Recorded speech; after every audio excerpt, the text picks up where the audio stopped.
How's everybody doing today? It is April 16th of 2021, a Friday. Every single weekend we would like to at least get one video out a week so we can kind of show what's going on, and Fridays make good days for us because on Saturdays we go down to our small town local farm market and we'll also give more plants away, so everything's kind of built up and needs vented off every weekend. As you can see out in the yard, it's just pretty much the same. I was able to give off the hens and chicks and the sedum that we were growing out here to a family member, but not much going on. The white bench is gone. That's just kind of platformed up there so we can start putting soils and buckets and things like that as we start to do a lot of the work that needs to go on. We're climbing out of a cold spell right now, so the hardening off process hasn't been as smooth so far as we would like it to be, but we're hoping for some good early season weather. We shouldn't be starting. Our last date, or our last expected frost or danger of frost, is supposed to be May 21st, so that's like over a month away still. But me and Angel, we don't mind a little bit of a challenge, so we're thinking the beginning of May we're going to just start putting plants out here. We'd like to grow excess so we can share off with friends and family, as well as provide backups so that we can see as many unique varieties as we can. So we don't really know what's going to go into the yard each year, but this is UT Angel and Kiddo, and I wanted to do a quick rundown video of what we have growing on indoors and just show you a quick look at the back doors. But we love you guys, and we'll catch you in just a second. Alright, so this is kind of like our strategy station, you might call it. It has our seed vault. I don't know if anybody has seen these up close, but there's two of these at the Home Depot for $10, so it's $5 a piece. They all link together, so if your seed vault starts to get overflowed or you need more room, you can always just buy two more of them. For us personally, having this as our seed vault has been a huge help. We can stack them together, you can link them and just pick it up as like one big box. You'll find them in the tool section. When we were looking for things that we wanted to do for holding our seeds, we found these to be one of the cheapest and most efficient options, but they're just storage kits, and there's two of them for $10 each, and we have all our seeds in here. We have lots and lots of baggies for organizing when we start saving our seeds again. This is a place where we might save a little bit of seeds, maybe do some small meticulous work on a plant if it's really quick and easy, and also kind of formulate strategies, get our seeds gathered together before we plant. And then we take them into our kitchen, which is like a workplace for us. And we have, this is indoor potting soil. And then we also have some seed starting mix that's in this bucket underneath here. And that's made with coconut coir, sand, perlite, and vermiculite. But there's lots of really good videos out there of different kinds of mixtures you can make. We make it from so many different ways. We really don't have a recipe for any of the soils we put together because we kind of utilize everything we can get our hands on at the time or whatnot. Like we ran into a really hard time finding any perlite anywhere in town. This last cold season, it was really weird. We could find one big bag of it, but it was like the size of a duffel bag or body pillow of perlite, and we didn't need that for indoors. But some of these dollar store pots, for 2 years straight now, the secret's been out or something. Our dollar store is always sold out of these. We can't see these there anymore. So we haven't seen these. And when it comes to seeds as well, the cheap seeds from dollar stores, these are just some cool things we saw. We'll probably give those away to try. But we just kind of, we'll take a blue sled from underneath the couch, drag it into our kitchen or workplace area, put the tray there, load the seeds up, water them down for their first time, and then we take it back into the living room area here to a greenhouse. And this is like one of the small greenhouses you would normally buy for, like, say, outdoors, but we've never taken this one outdoors. We kept it indoors, and we got 6 types of tomatoes right here with about 2 or 3 sprouts in each. The total tomato varieties and pepper varieties, I don't know. We've planted at least 30 of each types. And for the yard, we'll make it with about 20 plus pepper types, and we'll be able to fit anywhere between 10 and 20 tomato types if we grow them the way that we're wanting to grow them strong. So there will definitely have to be cuts being made to a lot of these. These ones are sort of backups. It's the Black from Tula, the Great White, the Aunt Ruby's Green, the Hillbilly Flame, the Berry's Crazy Cherry, and the Mushroom Basket. So I planted some of these for a family member, I planted some of these for a friend, and some of these for extreme emergency backups if the main tray and the dwarfs don't make it into our yard for the tomatoes. But those are 6 types of tomato plant right there. And this is our projects. This gets rotated with some dwarf tomatoes I'll show you in a second, but this in the little greenhouse is mostly herbs. Angel keeps about 7 different things going, and a lot of times we'll on the weekends go to our farm market, and if it's something we have time for, we'll just replant. This is mostly squash and cucumbers, national pickling cucumber, crystal apple. Our red curry squash and pink banana didn't come up yet. We have a loofah gourd growing right here, and this is the green striped cushaw, and this one is just doing really, really well. So I'm probably going to give that one away because it's just too much of a Sasquatch plant for our yard. This is the pepper tray, and we've been pulling the plugs, transplanting them up, which you'll see a lot of in just a second. But overall, this we've been putting some tomatoes in here too. Some last second tomatoes as the first ones have come up because they're trying to overgrow on us.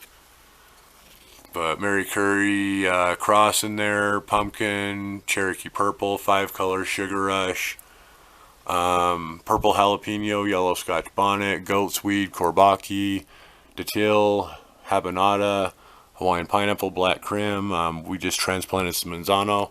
But this is the only tray that we have of peppers and tomatoes going. Everything else is being up-potted or given out. So we'll continue to keep the tomatoes going. At the end of March, we stopped with our peppers. We're in zone 6B of southwestern Utah, and pretty high elevation, about 6,000 feet. So we don't have a lot of season 4 peppers, but the tomatoes, I think we might be able to get these running along really good for late season too. So anyways, that's the pepper tray, and we use that in the top of our little greenhouse. So once they go into the transplants, which we do a lot of the double cut method when we transplant, they go to this stabilizing shelf system. And this is 9 types of tomato. There's Amana Orange, Black Trifle, Paul Robeson, Ava Purple Ball, Black Beauty, Blue Beauty, dang, that's Atomic Grape, Blue Cream Cherry, and Black Cherry.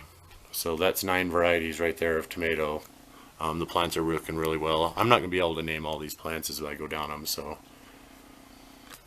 we had to raise this shelving system a little bit. Using the one light instead of the double light has helped us tremendously, because it causes the plants to grow inward towards that light. And with the bin system that we use, if you can kind of see, it keeps everything really reaching towards the center so that it doesn't over pour outside of the bins and get too close to cats. So this is a pepper bin. I think there's probably about 8 varieties in here at least. Here's another pepper bin. Those 5 colors have really cool colored leaves. We top our peppers as well. There's a good example right here. All those other shoots that are coming off the sides, those will be new branches, and so you'll have like a 4 or 5 branch right here instead of just the one.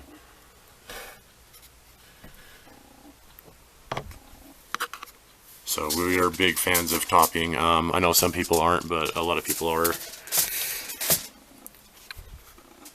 And then more peppers.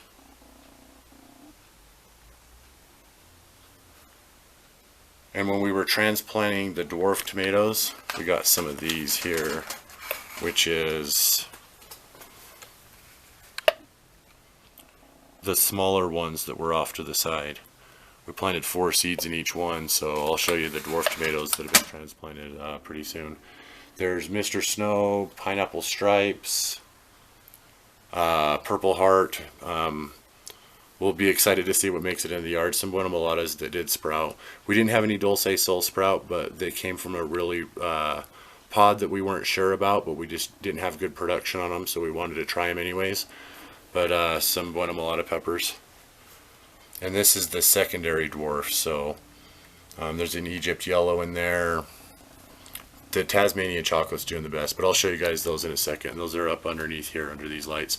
All these bins, these 4 right here, and one more that we have to keep in the upstairs bathroom, are right next to the back door, so we can kind of get all 4 of these out the back door during the warm weather, leave them out there for a few hours, and if anything looks a little bit shady, we just drag it right back in and put it into the shelving system. So it's a really cool shelving system to see, and I'll take you to the bathrooms really quick.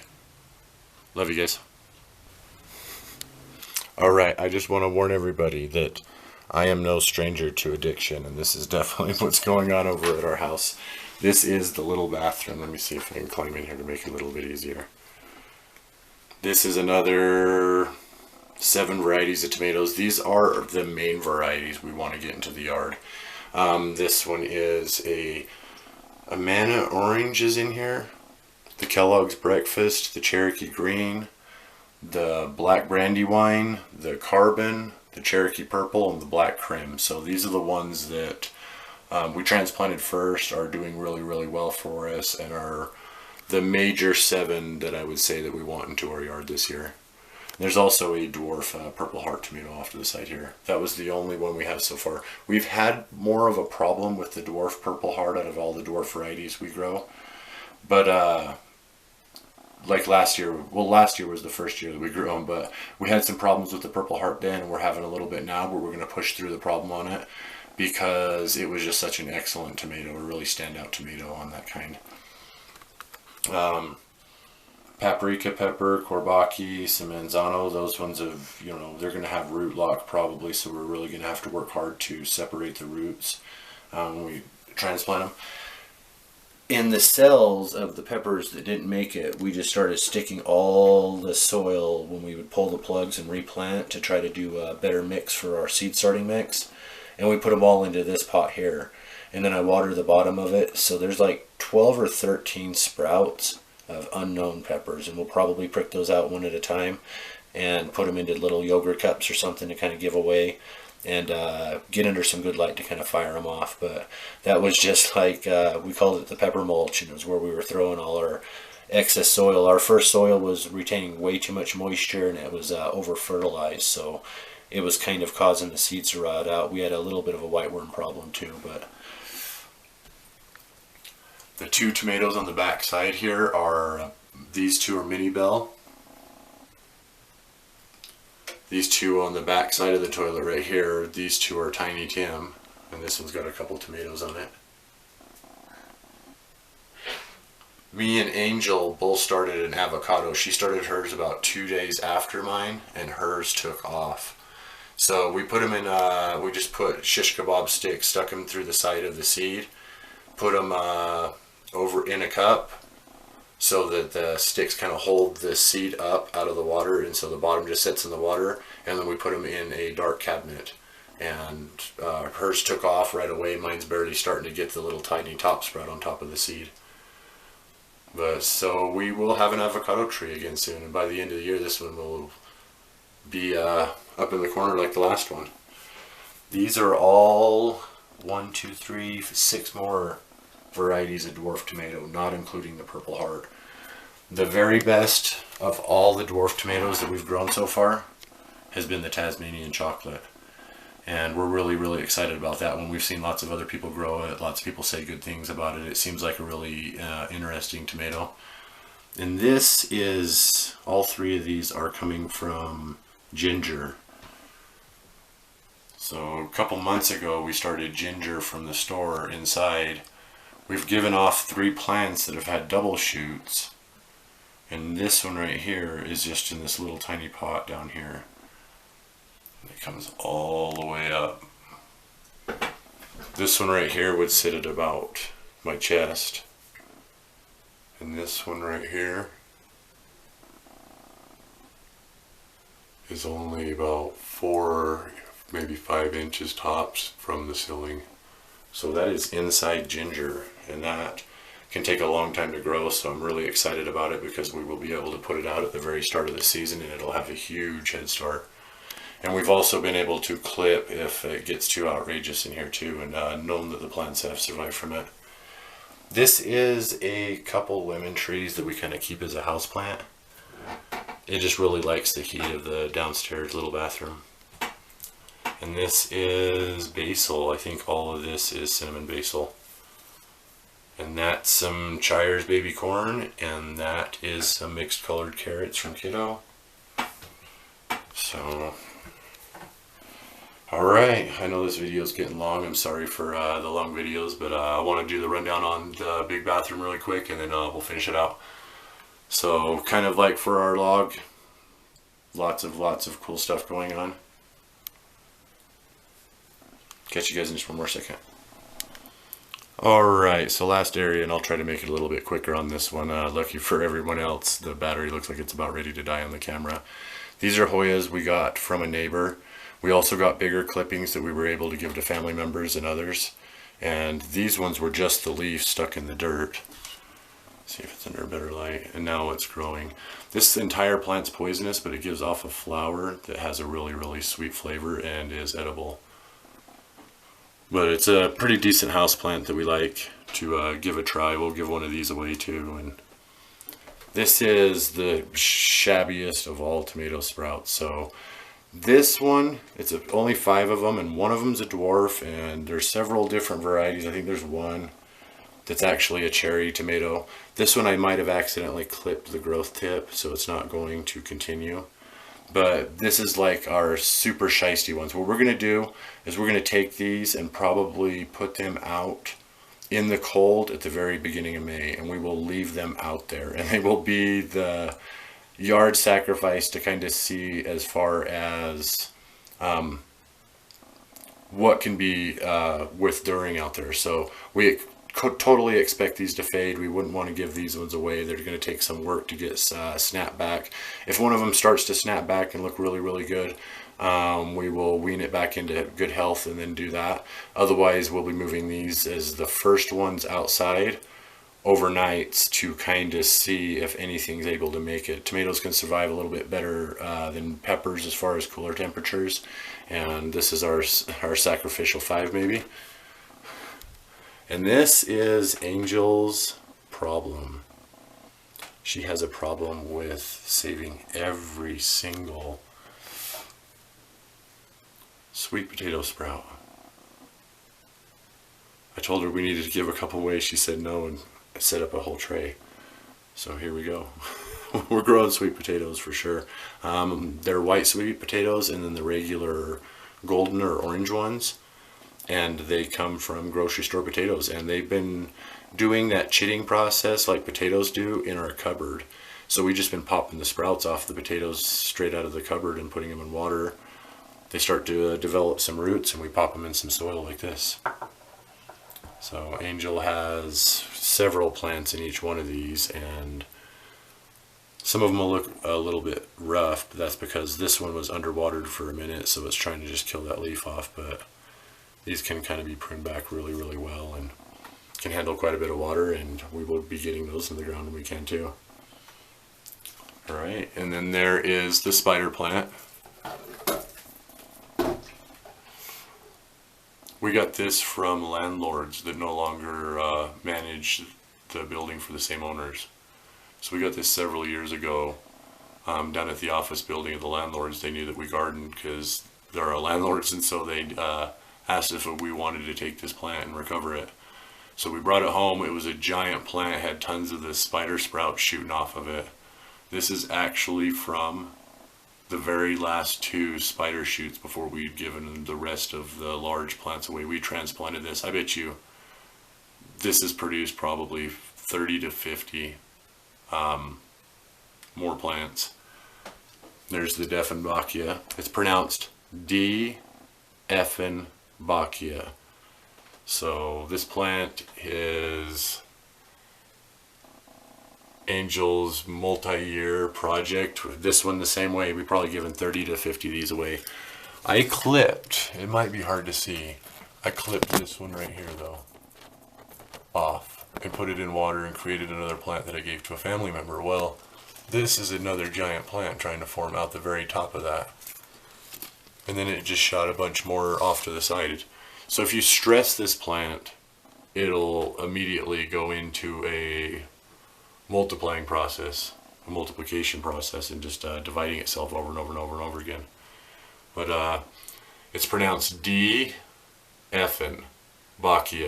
So everybody might want to remember, if you try to grow this plant, it can get a little outrageous, but we want to see one flower because we've seen some flowers online. The variegated leaves are just really, really cool to have. It's just such a mammoth of a plant to have here. So this is our larger bathroom. So we grow on very little space. Oh, I didn't tell you about these. This is a Ponderosa lemon that we got from Geeky Gardens. We only got one of the 3 seeds to go, but we have one going for sure.